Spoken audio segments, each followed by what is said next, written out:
Hello, hello, hello. Welcome to Ron and Hope Unfiltered, real, raw, and relevant. I'm tell you what, I miss having my wife here to go back and forth. I know you miss looking at her because she's pretty, and she certainly makes it a little bit more fun when she's here. But I've been really enjoying being able to just give you some of my content, so I hope that don't lose you, because I want to give you what I think are two indelible traits of leadership. I got three. I'm not going to get to three today, and I'm going to take a little shorter time in the podcast because I really want you to retain a lot of this. So I'm not talking about Christian leadership. I'm not talking about, pastor leadership. I'm just talking about qualities, because I am of the opinion, I didn't read this in a book. This is my opinion, and it's been verified by my experiences. I am of the opinion people buy into you before they buy into what you want to do. They have to buy into you. I think there are people that believe in Ron Carpenter before they believe in Ron Carpenter's vision. So Ron Carpenter has to be the kind of man they believe in. That's a pretty high bar. If people want to give you the investment of their time, if people want to give you the investment of maybe volunteerism, if people want to give you the investment of I'm going to come work for you, if people want to give you the investment of money, of contribution, I think they have to buy into you, the person.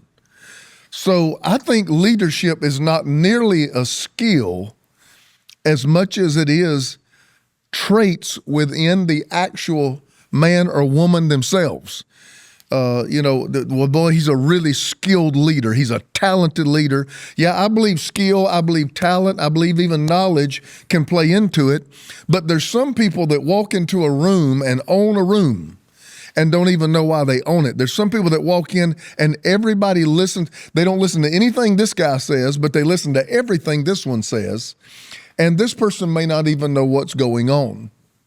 And the fact is they have mastered something that they didn't even know that they've mastered.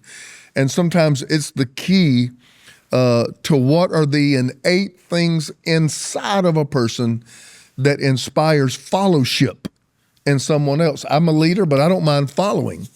But usually I do a lot of checking out the person before I check out what the person does. Usually I do a lot of checking out the organization before I check out what the organization does, because I have to buy into you before I buy into it.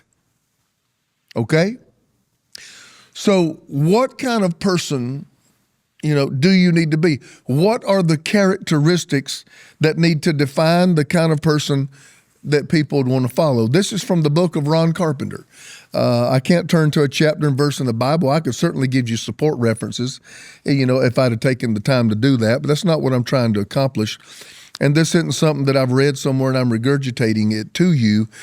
These are, over 3 decades of experiences of learning a lot of it the hard way, through trial and error, through, reward, and through pain. So the first one I want to talk about is being a self-aware leader. I'm not the first one to use that term, but let me tell you my take on it. I am amazed and mystified by the people who desire to lead that are completely and totally unaware of their weaknesses. I mean, blind to them. Totally blind. It's been said it's hard to smell your own stink. And even Jesus said, before you talk about the speck in your brother's eye, remove the plank out of your own eye. Well, the speck and the plank are both made out of the same thing. Sometimes you're dealing with a lot of what you're trying to call out in another person. Okay. You say, man, he's already gotten tough. Yep. A self-aware leader. The characteristics of a leader: being there early, being there late, and outworking everybody that's there. That needs to be a given. You don't need to be taught that. It needs to be innate. Okay? There was a long time people didn't mind following me when I was young, because a lot of people, it's hard to buy into a leader that's young, because if you're 15, if I'm 24 and I'm a senior pastor and you're 40, what does a 24-year-old have to tell me? But I was, a 21-year-old senior pastor. So I realized I was going to have to go above and beyond to get a 45-year-old to follow me. Okay? That was innate in me. Nobody had to take me to a class to teach me that. Nobody had to say, Ron, you probably really need to be disciplined, or you really need to work on your diligence. I knew inside I'm going to have to do twice as much in the same amount of time and go twice as far and do it more efficiently to earn people's respect just sheerly out of my age. Self-awareness of I'm going to have to be more responsible, and they're going to have to see extra discipline in my life for me to be heard. Self-aware, okay? If you're not self-aware, then here's what you do. You put the burden on other people that have to work with you or who are near you to have to point these things out. And once weaknesses have been pointed out, the nature of the relationship changes. You can have a great working relationship, then all of a sudden somebody comes to you with a critique, a criticism, or sometimes just having to call something out and address it. All of a sudden the nature of the relationship has gotten very, very weird. Why? It wasn't because they had to call you out. It's because you were not self-aware that this was an issue in the first place. Okay? If you are falling behind, it needs to dawn on you first. If you're not pulling your load, it needs to dawn on you first. If everybody in your project management team has finished their assignment and you're the only one not finished, it needs to dawn on you. You don't need to be called into anybody else's office. If you're the one that constantly has to be called in, you're not self-aware, and self-aware people are the only people that really can rightfully fill the shoes of being the leader. You can't be the leader if you never see your flaws. Okay? Now, let me bring you into my world. I can sing a little bit. Okay? If the service is not moving, I sense atmospheres. Now, I'm strong with atmospheres. I'm not a great singer. I'm aware of that. I'm aware that God has anointed me to get up and shift an atmosphere. I'm also aware that God has not given me a great skill set of singing. But if the service is just plowing along, I know that I have enough to go up and grab the mic and move it to a different passion dimension. And usually that comes with me introducing a next song or modulating or shifting it, exhorting the people, starting another course. And I know how to do just enough to move it, then bow back out. It's been amazing to me how many people think they can sing and they flat can't sing. And everybody else has to endure it. Okay? Who think they're a great, great public speaker, and they're a horrible public speaker. And somebody has got to risk the relationship by telling them, you can't do the thing that you're trying to do. So I had a meeting yesterday where I'm going to try something out with somebody. And I said, here's what I want to set right up in advance. If a year from now, this, and this has not happened, I want us to come back to this meeting and go ahead and establish right now, we're going to say, we tried, but this ain't it. We said it up front. We're going to remove all offense. These are the things that I need to see to let me know we got the right person in the right place. Okay, if I don't see this, and this, there's nothing wrong with you. You just don't belong here, and we got to find that place where you can automatically bloom. Okay? So what am I trying to do? I'm trying to let this person see the goals that have been set before them and be self-aware in what is the strength and what is the weakness. Why? Because I need them to become a leader themselves without my watchful eye being all over whether or not they are good at what I have released them to do. Self-aware leader. I know I can't sing well, so I don't try to sing solos. Okay? I just got out of a meeting. I told everybody in there, this is what I told them. I said, I'm the problem. That's why I'm having this meeting. because I am going to make changes because I realize the reason this has not been successful is because I am the problem. Now, Ron, have you always been able to do that? No, I'm sure there's been seasons of my life I was young, immature, defensive.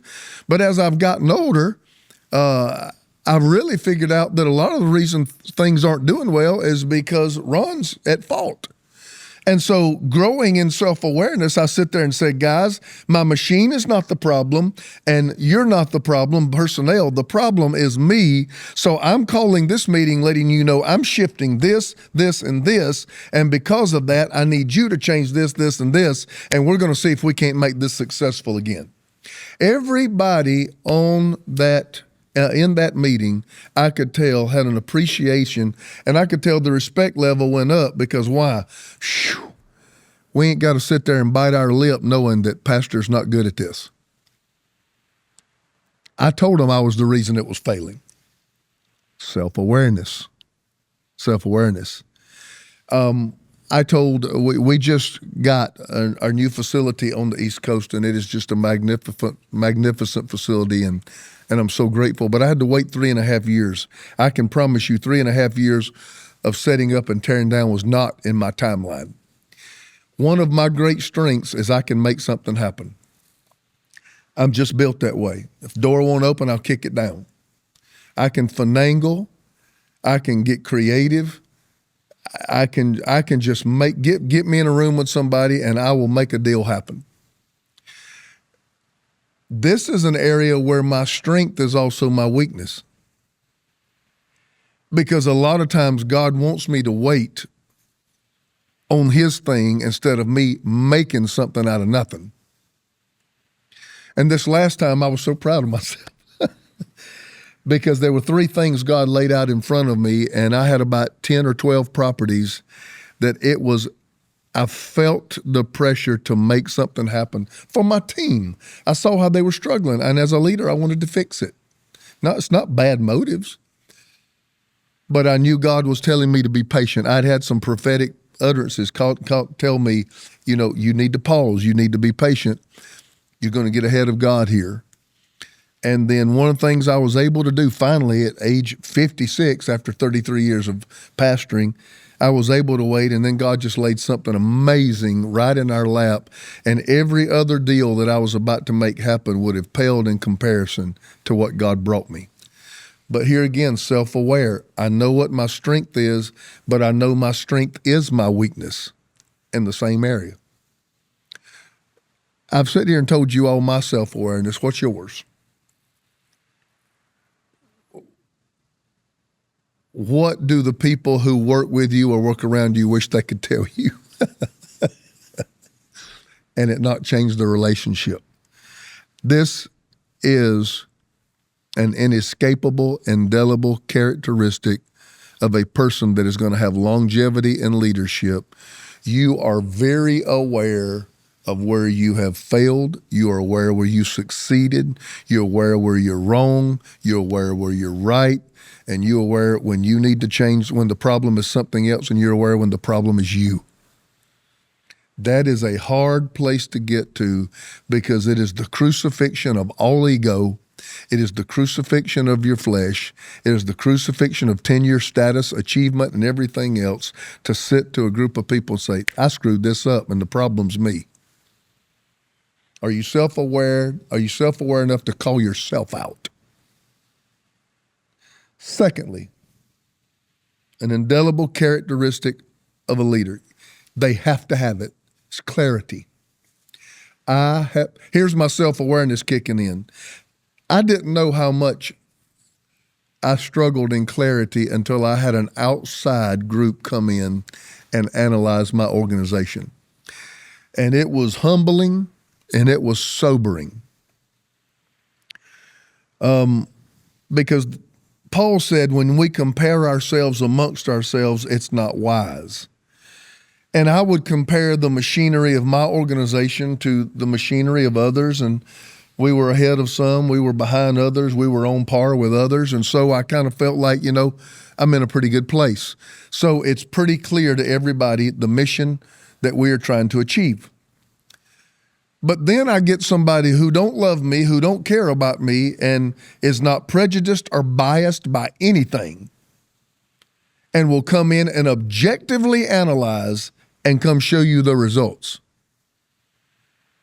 And when I did that, I saw there was a lot of vagueness and ambiguity within my vision, within what we were trying to accomplish, that needed clarity that could only be brought by me. The Bible says it this way: write the vision down and make it plain. Listen to me. Don't go. I'm not going to start preaching. That they that read it may run with it. Number one, that scripture presupposes that God already has certain people in certain places at certain times that he has already ordained to enter your life in certain seasons to do certain things. Some of them will enter to stay. That will be very few. Others will enter and be able to exit. We've got to learn how to let people exit as peacefully as we let them enter. Just because somebody exited your life, that does not mean you need to assassinate their character and they dropped me and they left me. It just means there are long-term relationships, there are short-term relationships, and we need to be mature enough to be at peace with both. There's some people that are there for a while to help me get to a certain place, or maybe I'm in their life for a while to help them get to a certain place, and then there's an exiting, there's a parting of the way. Then there's that small group that's with you usually for the entire journey, and they have been able to navigate through all of the ups and downs of your journey, and those are the people that qualify for the long-term relationships. They are small in number, they will never be large in number, and they're few, and you need to value them when God brings them in your life. So make the vision plain, that they may read it, that they that read it may run with it. So God has already ordained the people that are supposed to run with you. Here's the problem. I hear people all the time say, I don't have any help. I don't have any help. I don't have any leaders. We don't have any volunteer. Okay, let me go back to this. Is what you're trying to accomplish clear?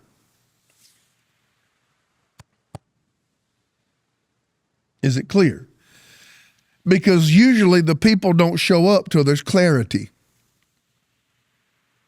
Okay? Clarity. Clarity is usually brought about by simplification. Let me give an example. 2009. The church, the local church, I hate this term, but there's no other term given to it, so I'm going to use it. Redemption was now a mega church and was widely known and just a great people that God had assembled and doing great things. But we were rolling over now into our media and our worldwide TV ministry. That's a shift where every time you pick up a microphone, you know that you're not, now the people in the room is the smallest crowd you speak to. And you cannot speak to the Burger King that's right down the road, or how you turned off into the church off such and such drive, because, the person in New Mexico or the person in Uganda watching your TV show don't know where that road is and ain't never heard of Burger King. So it was a shift in the way I had to lead. All right? I brought these two gentlemen in, one a leadership and structural guy, one a marketing and PR guy, and I laid out everything I wanted to do, okay? And I said, do you think with our present structure that you have analyzed, can we accomplish this? One said yes, and the other said, I don't know, okay? And the one that said, I don't know, I said, tell me what you mean by that. He said, because I'm not sure everybody in your organization is clear about your next season and what you're trying to accomplish. When I got through talking to him, I called that gentleman back later and I said, you really helped me. Remember, I said clarity is brought about by simplification. Listen, I said, it has dawned on me that I have all these things that we're doing. But for me to accomplish the plan I laid out to you, me being successful is not going to depend on what I say yes to, but what I say no to.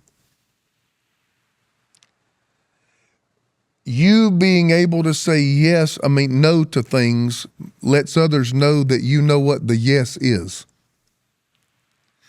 People that say yes to everything don't know what their yes should be. So one thing Ron Carpenter knows how to do at 56 that I'm not sure the 36 version knew. I know what to say no to. Because if what you're bringing to me don't line up with my yes, I'm going to tell you no. And I used to just think, the world is lost and I got to save it. So you say yes to everything. That didn't lead anywhere good. And now that I know what my yes is, I have to say no to a lot of stuff that have nothing to do with my yes. Does that make sense?